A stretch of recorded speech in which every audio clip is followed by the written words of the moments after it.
एक बूढ़े भिखारी अनोखी कहानी। हर दिन एक भिखारी दरवाजे के पास आकर भीख मांगता था और घर का मालिक हमेशा घर के बाहर आते ही उसे देखकर फिर जाया करता। कई बार उसके लिए गालियां भी बकता।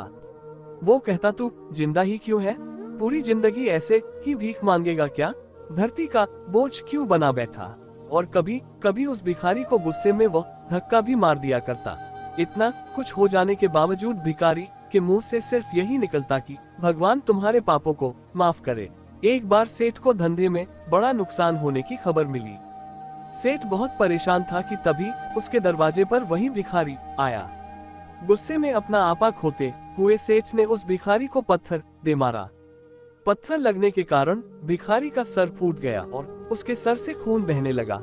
फिर भी दर्द से कराहते हुए भिखारी ने इतना ही कहा, भगवान तुम्हारे पापों को माफ करे। भिखारी वहां से चला गया। सेठ सोच में पड़ गया। भिखारी को पत्थर मारा, फिर भी उसने सिर्फ प्रार्थना की। सेठ का गुस्सा शांत हुआ। भिखारी का रहस्य जानने के लिए सेठ ने भिखारी का पीछा करना शुरू कर दिया। भिखारी जहां जहां जाता सेठ उसके पीछे जाता। सेठ ने देखा कि कोई उसको खाना देता, कोई उसको मारता, कोई अपमानित करता तो कोई गाली देता।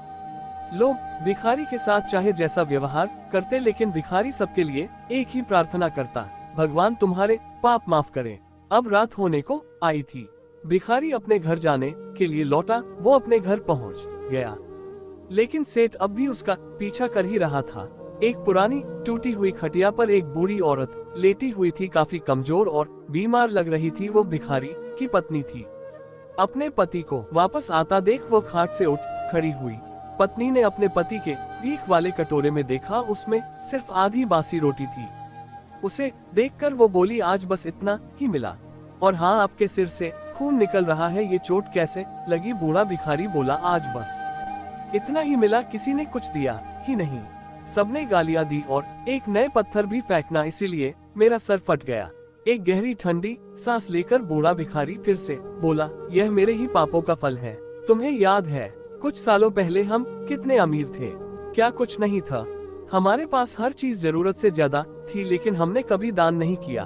और उससे भी बुरा हमने उस अंधे भिखारी के साथ किया जो हमारे द्वार पर भीख मांगने आया करता था।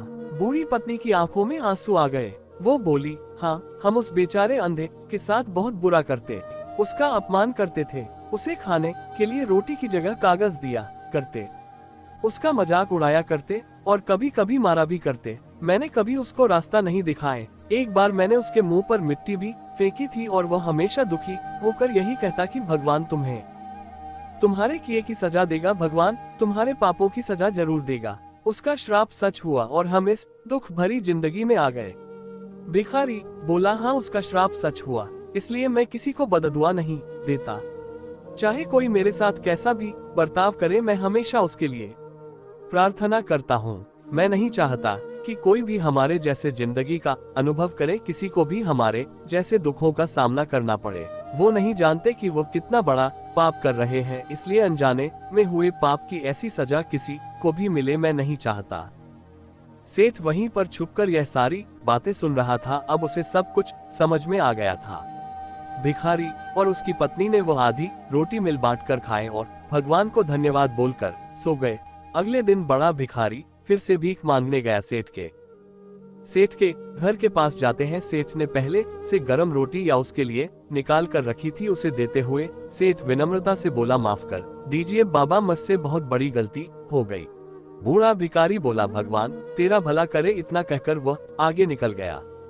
आदमी चाहे किसी के बारे में बुरा कहे या भला करे, लेकिन भगवान सिर्फ कर्म के हिसाब से उसको फल देता है। क्या हुआ अगर भगवान नहीं दिखता है? लेकिन ये बात बिल्कुल सच है, उसके खाते में सबका हिसाब बहुत पक्का होता है।